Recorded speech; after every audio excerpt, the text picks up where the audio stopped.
Bonjour à tous et bienvenue pour cette nouvelle vidéo. Aujourd'hui, nous allons voir ensemble comment appliquer une pagination sur nos galeries. Mais avant ça, pour ceux qui ne savent pas ce qu'est une pagination, c'est tout simplement transformer une galerie comme si c'était par exemple un livre. Plutôt que d'afficher une liste d'éléments infinie comme ce qu'on peut avoir avec le scroll, on va afficher un nombre d'éléments défini en lui appliquant des pages et on aura juste à se déplacer dans les pages pour afficher les futurs éléments. Pour commencer, nous allons apporter des icônes qui vont nous servir à faire des boutons design pour cette pagination. Personnellement, je les ai déjà importées. Comme vous pouvez voir, elles sont déjà mises dans le projet. Il y aura un lien en description qui vous permettra d'aller directement sur le site où je les ai récupérées. À savoir que 2 de ces icônes ont été modifiées via un logiciel de retouche photo à côté pour avoir les barres sur les côtés. Mais vous pouvez trouver directement des icônes sur ce site qui correspondent à ça. C'est juste que j'ai pas réussi à avoir exactement ce que je voulais. Le visuel, si vous voulez voir à quoi ça ressemble en un peu plus grand, les voici. Là, on a les 4 icônes. Donc ça, c'est la base pour commencer. Ensuite, il y a aussi autre chose. Vous vous souvenez, durant une précédente vidéo, on a créé le N1 où on met au fur et à mesure tous nos éléments pour le développement informatique. Au fur et à mesure, on crée des boutons, on les ajoute ici, des listes, pareil. On a ajouté au tout début une liste qui était la liste déroulante avec le système de recherche intégré. Cette liste est bien, mais pour ce qu'on va faire là maintenant, elle ne sera pas correcte en fait. Donc il faut maintenant que vous ajoutiez aussi la liste déroulante simple, celle qui se trouve actuellement en haut de mon écran. Comme vous pouvez voir, vous avez une valeur qui est mise par défaut. Donc là, de votre côté, il faut simplement l'ajouter et ensuite modifier la partie donc chevron, puis la couleur de sélection. Évidemment la bordure où sera une épaisseur de 4 si vous correspondez à et bien sûr après vous aurez donc tout ce qui est les hover et les à modifier en termes de couleur. Mais ça, on l'a déjà vu dans d'autres vidéos, je suis sûr que vous êtes rodés et que ça vous prendra 2 secondes à faire. Maintenant que nous avons de quoi travailler, nous allons donc positionner notre liste plus nos 4 icônes sur une des pages dashboard. Donc moi, je vais commencer par récupérer ma liste. Ensuite, je vais donc sur le ordinateur dashboard. Voilà. Alors pour le coup, la drop-down, elle est vraiment très grande. Je vais la réduire à 80. Théoriquement, ça devrait être largement suffisant pour ce qu'on va en faire juste derrière. Ensuite, je vais chercher mes 4 icônes. Je récupère toutes ces icônes, les coller, on retourne sur le dashboard et on les pose. Voilà. Alors là, encore une fois, les icônes sont très grandes. Je pense qu'on peut facilement les réduire pour correspondre à peu près à la hauteur de notre liste qu'on a sur le côté. Donc c'est une hauteur de 40, ouais, quelque chose, ça serait plutôt pas mal, je pense. Alors maintenant que ça c'est fait, on va donc déplacer nos icônes. Comme vous pouvez voir, en fait, j'ai pris un petit raccourci au niveau des icônes. J'ai donc diminué la hauteur, mais pas la largeur. Du coup, ça me permet d'avoir le rendu que j'ai là, actuellement, oui. Il y a un espace naturel qui se crée entre mes icônes et ça me permet de venir les coller sans que ça soit, trop proche. Mais par contre, la avancée fin et la reculée fin sont vraiment très éloignées. Là, ici, je vais tenter de réduire à 40 pour voir est-ce que ça serait pas mieux? Là, pour le coup, coller. Alors, je vais récupérer mon icône et quelque chose comme ça. Le problème, c'est que ici, en fait, on a un écartement qui n'est pas spécialement bon. Je vais essayer de le modifier. Voilà, là, on a quelque chose qui devrait être, ouais, voilà, c'est plutôt pas mal. Donc l'icône de base, l'avance ou la reculée, on la met donc en largeur 60 et ensuite, donc la avancée fin ou la reculée fin, on les bascule sur une largeur 40 et on a juste à venir les coller sur, nos autres icônes. Voilà, et donc comme ça, on a un visuel qui est plutôt sympathique.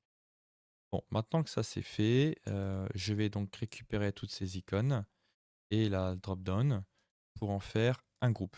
Au moins, comme ça, si je veux déplacer tout ça, ce sera beaucoup plus facile. Et d'ailleurs, ce que je vais faire maintenant. Voilà, donc je me positionne sur un côté.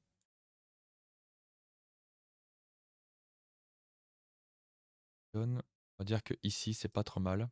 Après, comme d'habitude, hein, vous pouvez vous amuser à faire des calculs pour avoir un centrage vraiment parfait. Par contre, je vois qu'en route, j'ai un positionnement qui est de côté. Voilà. Et ici, par contre, c'est pas bon. Voilà. Là, on est revenu d'équerre. Maintenant que nos boutons sont mis en place, on va commencer par les renommer et s'en retrouver plus facilement. Alors, par exemple, pour la drop-down, on va donc lui donner la drop-down limite. La limite, pourquoi? C'est tout simplement parce que ça va correspondre au nombre d'éléments qu'on va chercher à afficher. Pour l'instant, les valeurs qui sont dedans, n'importe quoi, hein, mais on n'a pas encore touché, c'est normal pour le coup. Ici, au niveau de l'image, on pourrait très bien l'appeler donc image reculée, par exemple. Forcément, celle en face sera donc image avancée. Voilà. Ici, à côté, ça sera donc avancée max, pour éviter d'avoir le avancé fin où on pourrait peut-être s'y perdre dedans à un moment donné et faire des erreurs là-dessus. Ici, ça sera reculé max. Voilà, comme ça, nos boutons seront nommés. On aura beaucoup plus de facilité. Alors maintenant que ça c'est fait, on va passer à la suite. Et pour ça, on va créer des variables qui sont donc propres à la page, à savoir que ici il y a un bémol. Le bémol est le suivant. Si on fait des variables à la page pour gérer notre galerie, ça veut dire que si vous quittez la page, que vous revenez sur cette page enfin, juste après, les filtres sont perdus. Vous ne pourrez pas, si vous êtes sur la page 5 par exemple, vous allez revenir sur la page 1. Ça peut être un problème dans certains cas. Si vous voulez contourner ce problème, il suffit de remplacer donc les variables qui sont locales en update context par des variables globales en variable set. Pensez bien à faire cette modification si vous en avez besoin dans votre application. Moi, là, dans mon cas, j'en ai pas besoin. C'est surtout pour une démo, donc je vais rester en update context. Maintenant que c'est fait, on va donc créer ces variables. Alors, dans la partie onVisible de la page, on va venir juste en dessous et on va faire donc un update context avec donc comme nom de variable quelque chose qui pourrait ressembler par exemple à varpage. Voilà, où on va lui donner donc valeur égale à 0. On finit notre update context. Et donc ça sera notre première variable. Cette variable-là, ça sera donc pour savoir où on se balade dans la galerie, le numéro de notre page en fait, simplement. Et donc, ça veut dire qu'on ne va pas pouvoir gérer la galerie comme on le fait actuellement, puisque actuellement, pour rappel, on est donc sur la gestion des device avec un filter, mais ça va pas pouvoir rester en l'état.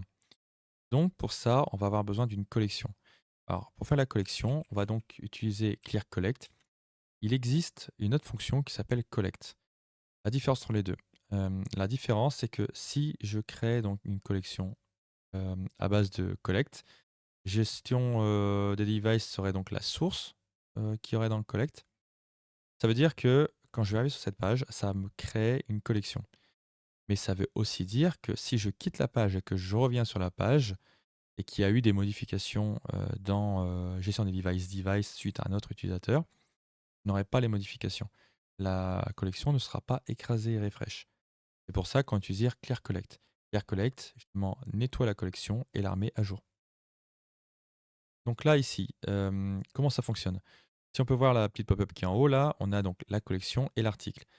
Traduisez ça par le nom que vous voulez donner à cette liste, en fait, cette collection, et la source de données. C'est comme ça qu'il faut le traduire. Donc là, par exemple, on va l'appeler, on va dire, allez, data dossier, par exemple, enfin même data device si vous voulez, ça sera peut-être mieux. Et ensuite, donc, il faut une source de données. Alors, la source de données, c'est comme je disais juste avant, ça sera donc gestion des device.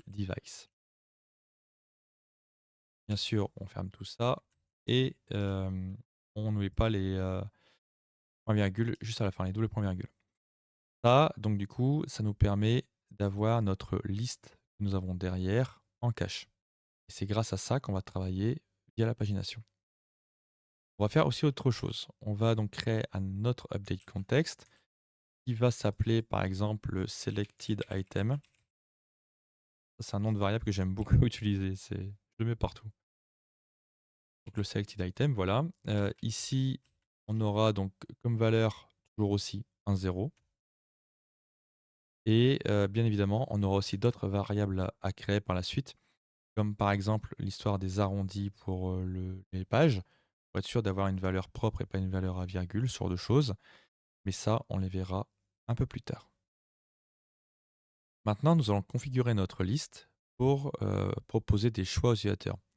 Alors pour rappel, cette liste, elle va servir à proposer, à l'utilisateur un nombre d'éléments qu'il souhaite afficher. Donc pour ça, on va cliquer sur éléments une fois que la liste est sélectionnée. On a le drop down sample. Ça, on le retire et nous allons créer donc un tableau. Dans ce tableau à l'intérieur, nous allons y mettre, une première valeur qui pourrait correspondre par exemple à 5 éléments qu'on souhaite afficher, point virgule, puis une deuxième valeur qui pourrait correspondre à 10 éléments par exemple, une troisième valeur, 15 éléments et une dernière valeur qui pourrait correspondre par exemple à 20 éléments. Les chiffres sont bien sûr, ceux que j'ai choisis, mais si vous voulez en afficher beaucoup plus, avoir par exemple, 10, 20, 50, 100, faites-vous plaisir. Ça, il n'y a pas de problème là-dessus. Donc voilà, donc ça, c'est mis en place. Notre liste est prête. Maintenant, nous allons commencer la partie un peu plus compliquée pour, la pagination. On va, coder nos boutons. Donc pour ça, on va commencer par le bouton le plus facile, à savoir le bouton avancer. On va venir cliquer sur le onSelect pour donc ouvrir le panneau. Le false, comme toujours, est à retirer. Et dedans, on va y inscrire une condition. Donc on va d'abord commencer avec un if qu'on ferme directement. Dans ce if, on va lui mettre une condition qui dira que varpage, s'il est plus petit que donc on va utiliser une nouvelle fonction ici qui s'appelle countero. Countero, pour rappel, ça permet d'obtenir le nombre d'éléments dans une source de données. Là, notre source de données, ça sera donc la data device. À la fin, donc, on met un point virgule et on va rentrer donc dans ce que ça fait si c'est vrai. Alors, si c'est vrai, on va mettre donc l'update context à jour, donc le varpage. Voilà, l'update context. Ici, donc varpage. Et donc, dans le varpage, on va refaire une condition qui va dire cette fois-ci, alors si varpage est plus petit que donc, le countero qu'on a mis juste au-dessus, il prendra donc la data device toujours comme source de données, point virgule au bout. À ce moment-là, la valeur qu'il va prendre, ça sera donc le varpage plus round down, donc pour un arrondi à l'inférieur. Dans le cas où on aura besoin d'un arrondi au supérieur plus tard, ce sera avec un round up, mais là, on reste sur le round down.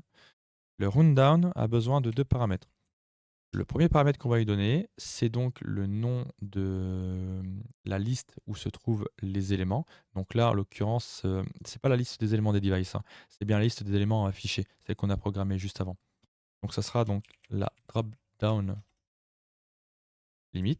Voilà, point .selected, point .value. Comme ça, on a directement la valeur qu'on a sélectionnée dans la liste. Et le deuxième élément, c'est du coup le nombre en fait de chiffres après la virgule. Donc là, en l'occurrence, ça sera 0. Et donc, une fois que ceci est fait, eh bien, on a codé notre premier bouton. Bien sûr, il n'est toujours pas fonctionnel. On n'a toujours pas modifié la source de données de notre galerie, mais ça viendra un peu plus tard. Nous allons maintenant voir pour notre deuxième bouton, le bouton reculer. Donc, on se positionne dessus encore une nouvelle fois. Le onSelect, on ouvre le panneau, on retire le false.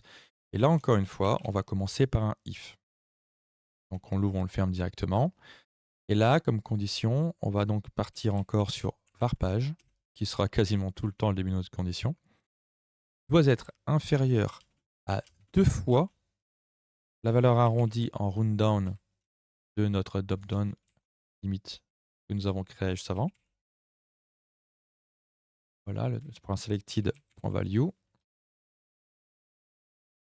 Ensuite, point virgule à la fin. C'est un round down, donc il y a toujours l'histoire du chiffre après la virgule. Donc ce sera toujours 0. Point virgule juste derrière. Et si c'est vrai, ce qu'on va faire, c'est qu'on va faire donc un update context qui sera donc là pour mettre encore une fois à jour bien varpage, hein, tout simplement. Et donc, une fois que c'est dedans, varpage, on va lui dire que ça va prendre la valeur de rundown, où on va lui redonner encore une nouvelle fois notre liste que nous avons là-haut avec les chiffres après la virgule égale à 0. Voilà. Là, ici, ce qu'on va faire, c'est que on va venir chiner des informations. Donc, on va se positionner juste après l'update context. On va faire point virgule, point virgule. Pour rappel, vu qu'on est dans un if, si vous faites juste point virgule, vous passez au cas faux. Là, nous, avec point virgule, on continue dans le cas vrai. On chaîne juste les informations, en fait, en réalité. On se met en dessous. Et donc là, on va utiliser une nouvelle fonction qui s'appelle firstN. Alors, firstN, pour faire simple, il existe deux fonctions, first et firstN. La différence entre les deux, c'est que first renvoie un premier élément. Par exemple, si vous avez une liste qui contient 100 éléments et que vous souhaitez, par exemple, afficher 5 éléments sur chaque page, eh bien, la fonction first va vous renvoyer le premier élément de ces 5 que vous souhaitez afficher. Alors que firstN vous renvoie le premier jeu de données. Et le premier jeu de données, c'est bien les 5 éléments. Et donc là, c'est c'est ce qu'on veut faire. Donc dans first n, on va donc avoir besoin de deux critères. Le premier, donc ça sera data device, donc notre jeu de données qu'on a créé au tout début. Et du coup, le deuxième élément, ça sera tout simplement varpage. Voilà, comme ça, on aura récupéré notre premier jeu de données dès qu'on interagira avec le bouton. Ensuite, point virgule. Et à ce moment-là, on va rentrer dans le cas faux. Dans le cas faux, ce qu'on va faire, c'est qu'on va faire un update context, encore une nouvelle fois. Et dedans, alors je vais bien le faire l'update context. Et visiblement, j'ai mis une touche. On va mettre à jour varpage, pour changer d'ailleurs. Donc varpage, cette fois-ci, la valeur que ça va prendre, c'est tout simplement varpage moins rundown.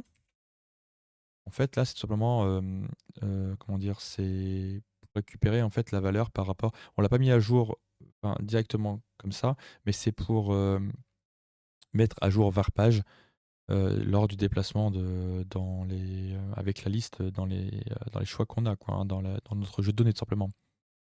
Donc là, on va lui passer encore une nouvelle fois ce qu'on a mis juste avant, avec une valeur égale à 0. Comme ça, notre varpage est à jour et sait où on se trouve dans notre jeu de données. Et là, on a fini notre premier bouton, enfin notre deuxième bouton reculer. Alors donc pour le dernier bouton, on fait comme pour les autres.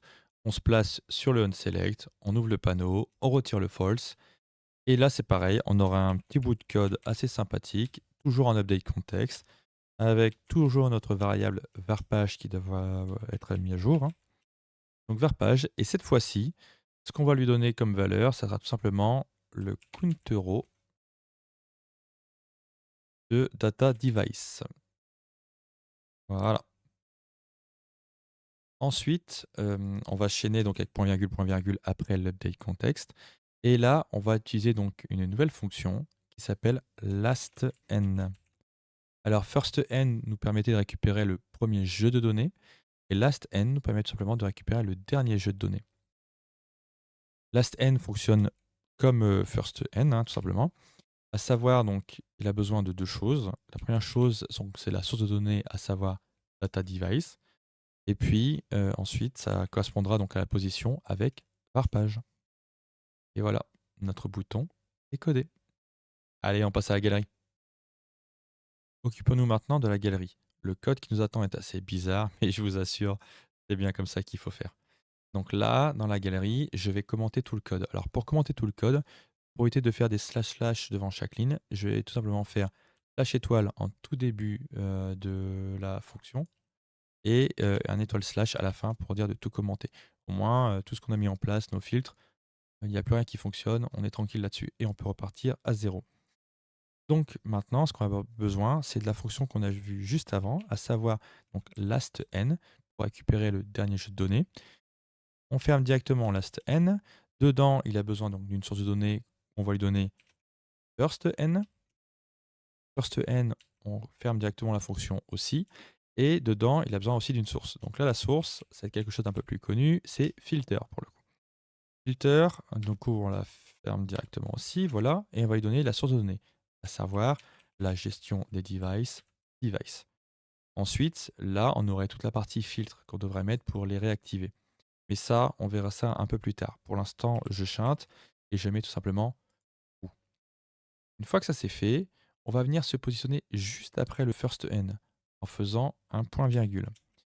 Et dedans, on va lui mettre la suite, c'est varpage, notre variable que nous avons créée juste avant pour savoir où on se situe. Juste après ça, maintenant, enfin, autant pour moi, j'ai varpage, j'ai descendu un peu trop bas. C'est varpage est après le filter. Après first n, c'est pas varpage, contrairement à ce que je disais juste avant, mais c'est rundown. Donc rundown. Rundown va prendre encore une nouvelle fois bien ce qu'on a toujours donné à rundown depuis le début, à savoir donc le drop-down limit, .selected.value. Voilà. Bien sûr, il y a toujours l'histoire du nombre de zéros, enfin de chiffres après la virgule. Là, ça sera donc 0. Et donc là, on a codé notre galerie. Sans les filtres, bien sûr, mais du coup, c'est fonctionnel. Maintenant que c'est fait, nous allons rajouter les deux dernières variables qui nous manquent dans le onVisible de la page. Donc, on va se rendre dessus, et juste en dessous de notre varpage et de notre select item, on va venir donc refaire un update context qui sera basé sur varpage. Et cette fois-ci, plutôt que de lui mettre 0, on va lui mettre rundown.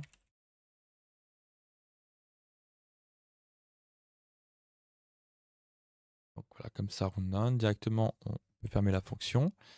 Et dedans, on va donc lui remettre la liste qui nous sert pour la sélection du nombre d'éléments affichés. Toujours .selected.value. Voilà. Et bien sûr, on va lui mettre 0 à la fin pour le chiffre après les virgules.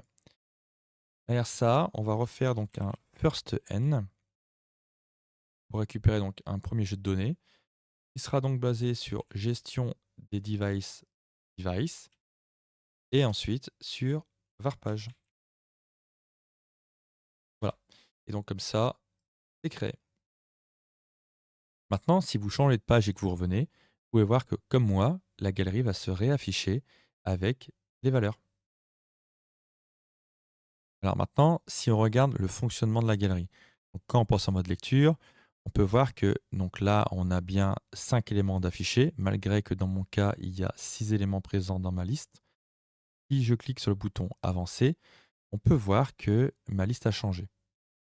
Je me suis déplacé et au final, je retrouve bien donc les éléments qu'on a ici. Le bureau 8, 2, 2 et 1. Ils vont remonter d'un cran et on aura la dernière ligne qui va s'afficher, comme ce qu'on peut voir ici. Le 2, 2, 1 et 8, plus le bureau 7 qui s'affiche.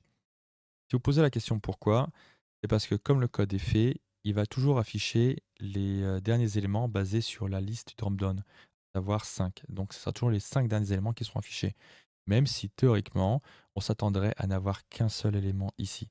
Après, cette modification est possible à faire si vous le souhaitez, il n'y a pas de problème là-dessus.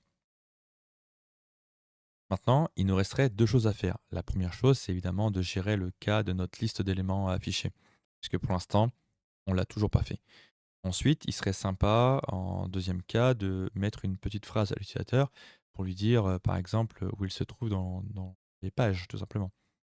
Pour commencer par la liste, on va venir dessus et on va aller cliquer sur la partie Unchange. Comme ça, dès que la valeur change, on déclenche. Si on gère au clic, ça va se faire enfin, un peu n'importe comment, donc ça ne sera pas intéressant. Donc, il faut vraiment bien penser à se mettre sur la partie Unchange. Une fois qu'on est dedans, on va donc mettre à jour la varpage, donc update context. Voilà. Dedans, donc varpage, qui va être égal à la drop-down limite. Selected pour value, évidemment.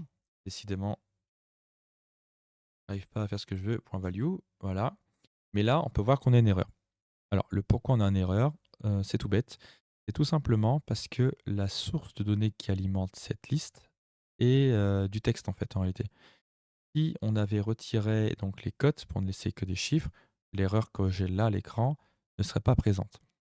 Mais avoir cette erreur, c'est aussi le cas, enfin c'est aussi intéressant puisque ça nous permet de mettre une nouvelle fonction en avant. Et c'est une fonction de conversion qui s'appelle value. Voilà, comme ça. Et du coup, l'erreur n'existe plus.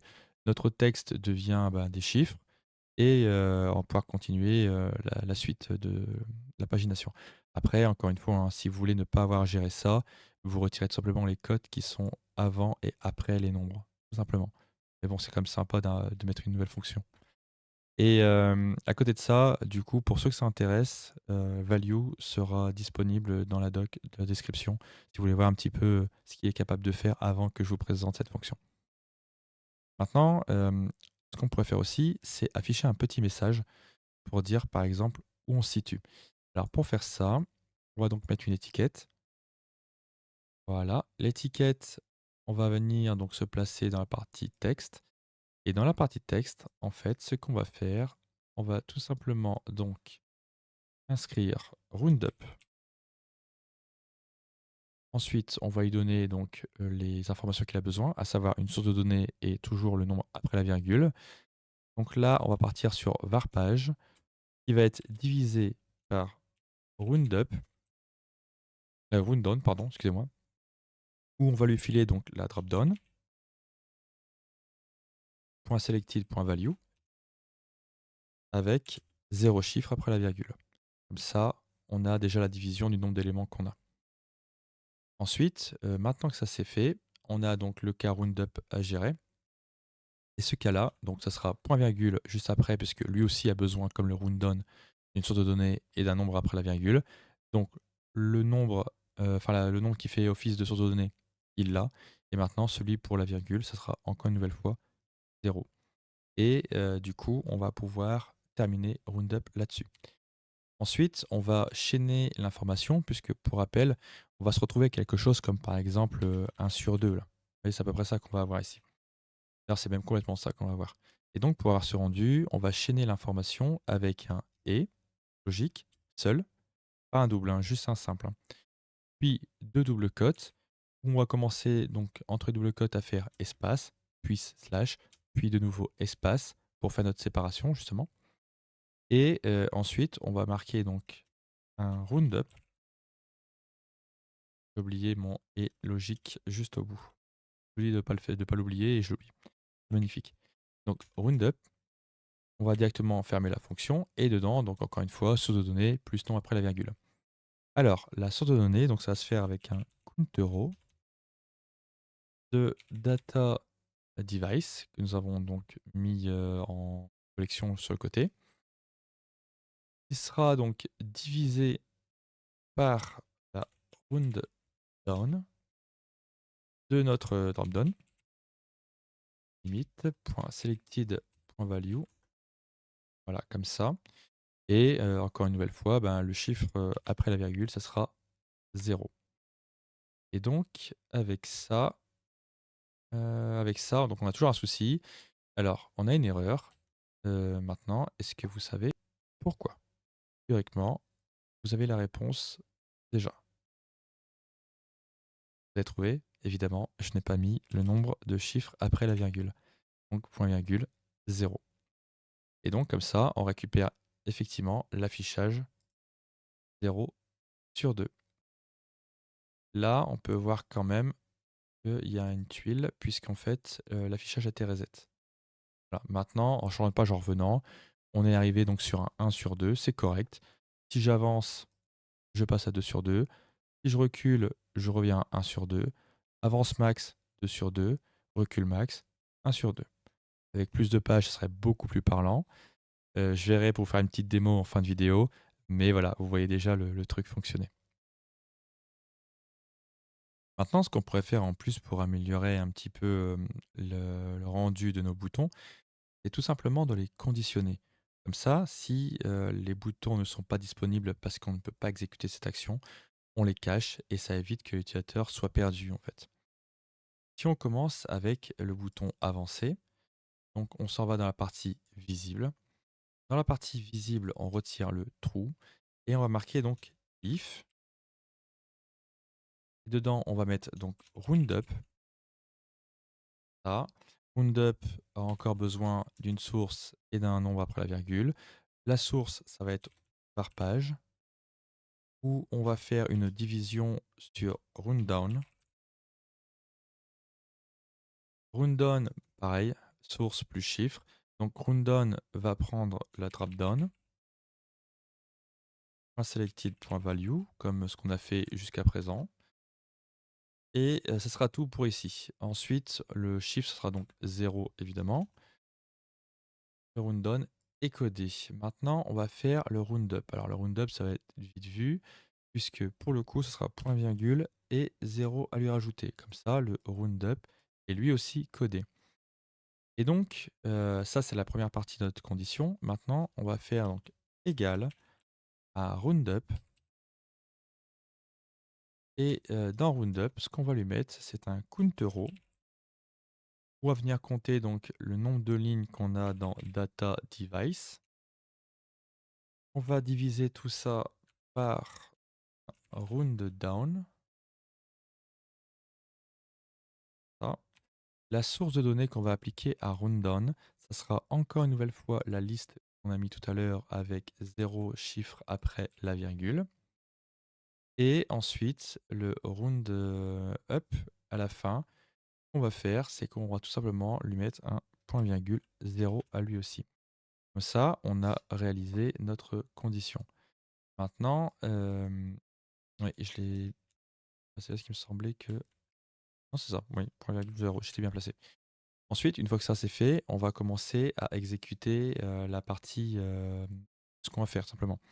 Donc, au bout du roundup, on va venir mettre un point virgule, puis on va inscrire false, point virgule, puis true. Comme ça, notre bouton est conditionné. Et avec ça, on va conditionner aussi le bouton avancer max. Alors c'est exactement le même code qu'on va prendre et qu'on va placer dans la partie visible. Voilà. Et pour la partie donc reculer et reculer max, on va s'en occuper aussi. Donc là c'est pareil, on retire le trou. Et pour reculer, ça sera donc toujours un if. Je pense même. Ouais, non, on va éviter de reprendre quand même le code et le modifier en live. Donc un if avec un roundup. Comme ça, roundup pareil, source de données qui sera basée sur varpage, divisé par roundup, rundown, pardon. La rundown va prendre donc la dropdown. Selected.value. À ça, on va lui mettre point virgule 0 à la fin parce qu'on veut toujours pas de chiffre après la virgule, ça n'a pas changé. Maintenant que ça c'est fait, on va arriver donc au bout. euh, et donc, tout est codé ici. Donc pour le roundup, on va tout simplement lui mettre un point virgule 0 aussi. Comme ça, donc ça c'est notre condition. Maintenant, c'est notre condition partielle, puisqu'on a toujours le égal à 1 qu'il faut que ça soit mis pour que ça soit qu'il y ait quelque chose affiché en réalité. Hein. Et derrière, on va donc lui inscrire false et true. Comme ça, on a l'affichage qui est conditionné. Ce code-là, on le reprend et on fait copier-coller sur la partie reculer max. C'est le même code. Et voilà. Comme ça, nos boutons sont conditionnés. Si on avance, on peut voir que nos boutons réapparaissent. Voilà. Un peu plus tôt, je vous ai dit qu'il serait beaucoup plus intéressant d'avoir un peu plus d'éléments que ce que j'avais pour dire de vraiment voir fonctionner le principe de pagination. Et si vous avez fait attention durant la partie où on conditionnait les boutons, le nombre de pages a drastiquement augmenté, puisqu'en fait j'ai copié-collé les lignes que j'avais derrière, enfin je les ai dupliquées pour être plus précis, et donc du coup ça m'a permis d'avoir un peu plus de pages. Si maintenant on regarde, on peut voir que par exemple là j'avance sur mes pages. Si je décide de reculer max, je reviens directement à 1. Si je décide de faire l'inverse et d'avancer max, on va directement à 6. Et comme ça, on peut voir que la partie des boutons fonctionne plutôt bien. Si maintenant on regarde pour la liste. Alors pour la liste, comme on sait donc dans les valeurs que j'ai inscrites, j'ai par exemple 5, 10, 15 et 20. Naturellement, si je modifie donc mes éléments que je choisis d'afficher par 5 et que je bascule par un 10, je dois théoriquement diviser mon nombre de pages par 2. Donc arriver sur 1 sur 3. Et on va tester en pratique, est-ce que ça fonctionne ou pas. Donc je passe sur 10. et on voit bien que je suis basculé sur 1 sur 3. Et accessoirement aussi, le nombre d'éléments affichés a lui aussi bien augmenté. Les boutons fonctionnent aussi de la même façon. L'avancée et reculer, ça n'a pas changé, ça reste identique. Vous pouvez même augmenter, hein, mettre à 20. Bon, je suis pas sûr d'avoir 20 éléments. Ah si, j'en ai plus, exact, c'est vrai que j'en ai 30. Et donc vous voyez, ici, j'ai beaucoup d'éléments alors que je devrais en avoir théoriquement que 10. Mais encore une fois, étant donné que j'ai choisi 20 éléments, il va prendre les 20 derniers éléments à partir de la fin et c'est pour ça que j'ai ce rendu là. Il nous reste maintenant à modifier la galerie puisque pour rappel, au tout début quand je l'ai réactivé, la condition d'affichage des valeurs était juste égale à true et on peut le vérifier sans aller dans le code puisque là donc localisation est câblée. Localisation va avoir un impact sur les boutons et sur l'affichage qui est en dessous, mais pas sur la galerie pour l'instant. Je tente, donc j'ouvre la partie filtre. Je vais taper 8 pour le bureau 8, je recherche et on peut voir que en réalité, je ne vais retrouver que 2 pages. Mais la galerie, elle, n'a pas changé. Alors pour que la galerie change, il suffit tout simplement d'aller dessus, toujours dans la partie source de données, on déplie et on va remplacer le trou par les conditions qui sont juste au-dessus commentées. Voilà. Et donc là, il y a une petite erreur qui persiste visiblement. Alors l'erreur qui persiste, elle est hop, c'est parce que, comme vous pouvez voir, en fait, j'ai copié le filtre avec. Bon, la mise en cascade, n'est pas belle du tout, elle est même, complètement foirée. Pour y remédier, faisant ceci. Je sélectionne tout et une installation. Voilà, ça en est bon. Et donc à partir de là, on peut voir que je n'ai que des bureaux 8 qui s'affichent. On peut tester avec, par exemple, un bureau 5, par exemple, et je n'ai que des bureaux 5, une nouvelle fois. Si maintenant je veux initialiser mon filtre, je supprime ma localisation et je recherche. Et à partir de là, j'ai récupéré mes 6 pages. Maintenant que ceci est fait, si on voulait donc des pistes d'amélioration pour l'ergonomie de l'utilisateur. Donc comme dit, juste avant, il serait intéressant d'avoir un bouton réinitialiser filtre si des filtres sont appliqués. Et donc pour faire ça, on pourrait très bien imaginer qu'on positionne un nouveau bouton. Bon, par exemple, je vais prendre le bouton ajouter qui est à côté. Je vais changer juste le texte ajouté par, reset filtre par exemple. Et alors pour faire ça, du coup, j'irai dans la partie avancée, dans le onSelect. Le onSelect théoriquement est vide. Là, c'est un bouton copier, donc c'est pour ça qu'il y avait du contenu dedans, hein, tout simplement, hein. Mais donc là, je ferai appel à la fonction reset et reset, je lui donnerai le nom de, input. Donc là, le nom de l'input, j'avoue que j'ai un trou. Je vais aller rechercher ça. C'est text input search localisation. Voilà, tout simplement. Donc je ferme la modale. Je retourne dans mon reset filtre et donc dans reset, je lui donne le text input search localisation et je ferme le reset. Et ça, c'est à chaîner pour toutes les modales. Donc point virgule, point virgule. On va recommencer donc avec un reset. Ça pour la prochaine modale. Et ça sera par exemple, allez, disons date. Date, je récupère le nom du champ, simplement. Je ferme ça, je retourne dans mon reset et je lui donne la valeur, simplement. Et c'est comme ça qu'on fait pour reset tous les champs. Alors, la petite subtilité quand même qu'il y a dans la chose, c'est que si à un moment donné, vous commencez à trifouiller des trucs bizarres du style avoir des inputs qui sont dans une galerie et que vous voulez les réinitialiser en dehors de la galerie, le reset ne fonctionnera pas puisque c'est une autre méthode qui est appliquée. Mais à l'occasion, on verra ça un peu plus tard dans une autre vidéo.